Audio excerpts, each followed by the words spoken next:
Willie D Live. Yeah. You know, when I see you guys, y'all look so good together. Thank you, my brother.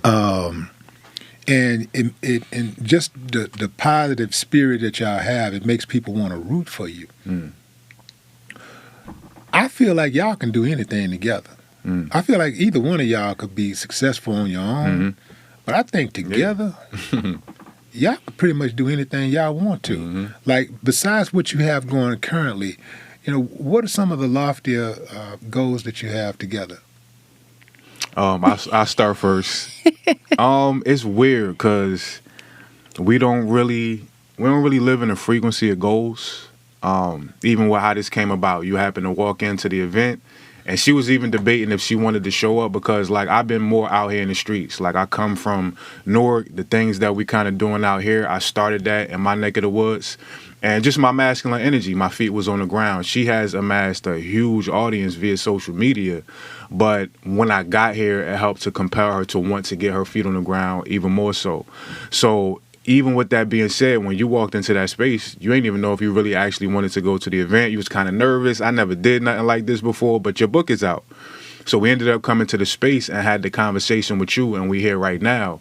And I say that to say, there's a certain part of spirituality where you get to the point where the vision board is not as necessary as you used to feel it was. God know what he doing. He, she, it, however y'all perceive that. God knows the game plan for your soul, for your life cycle. And a lot of times when we go into prayer and when we go into vision boards, we kind of trying to dictate to God how we want our life to unfold. And God got a much better bird's eye view of what needs to happen. I thought God hated me when I was going through that. Same thing, vice versa. I needed every bit of that information to be able to do what I'm doing now. So at this point, we kind of surrender to God's will. It don't mean things don't come up as far as what people will call ambition. But now at this point, there's no end result or outcome attached. When she wrote that book, what you at, like 700-800 sales at this point in a couple weeks? She didn't have no number. She like, it's time for me to get this book out. I don't care what it do.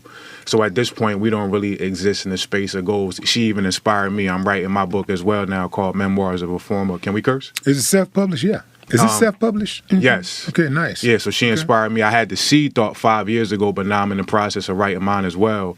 Memoirs of a Former Fuckboy, right? Okay. Which my brothers definitely need out here because I went through that journey, and now to be at a point where I realize how beautiful marriage is. Like they done lied to us. Like this is the most fun I ever had in my life, being with my wife, and I feel like my brothers also need a blueprint, at least for what worked for me. But even in the process of me writing that, it's not really a goal. It's just God is saying, do this now. Yeah, I think for me as well, when it comes to goals, and it's interesting because when people live in worlds of social media and motivational speakers, if you're not setting goals, are you even trying? You know, and so when you really have a relationship with your own spirit, your own God of your own understanding, your own soul, you recognize that I don't have to live in the world of goals because, one, I surrender to life. I surrender to whatever my path is, and I trust that whatever is for me is going to be for me regardless. So I don't have to plan, I'm going to write a book in 2023. It's not necessary. I got the download, and I followed it, and I answered the call. So I don't even know what we were doing, but it was just the next day, I think it's time for me to write my book. Right. And I went into the portal for a whole month. A month straight. It wasn't about, I could care less how many books I sell. Right. Even with my skincare line, I was like, I guess it's time for me to put out my skincare. I only put out 50 products, sold 5,000 in the first few weeks. 6 figures. I wasn't even ready or prepared for that.